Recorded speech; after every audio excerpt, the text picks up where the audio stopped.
Je vous remercie. Donc, vous venez de demander que nous soyons d'accord avec l'augmentation des tarifs des activités périscolaires en justifiant cette politique d'augmentation par l'inflation.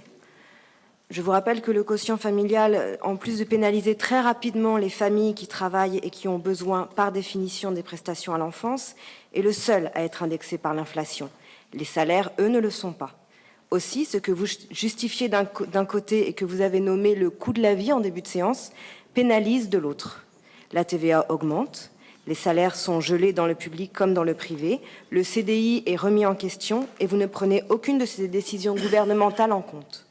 Et je profite d'ailleurs pour vous poser une question, puisque, comme tous les parents de Montreuil, j'ai reçu une lettre nous expliquant que l'année prochaine, pour l'application de la réforme des rythmes scolaires, vous proposez en guise d'activité une extension du centre de loisirs, sans préciser s'il sera gratuit ou s'il sera payant, sans préciser non plus si vous avez le quota d'animateurs nécessaire, puisque vous parliez de 120 animateurs et qu'à la suite de votre journée de recrutement en juin, nous en sommes à 50 personnes retenues et non embauchées, et que les locaux des écoles ne pourront pas accueillir tous les enfants au vu de leur état général.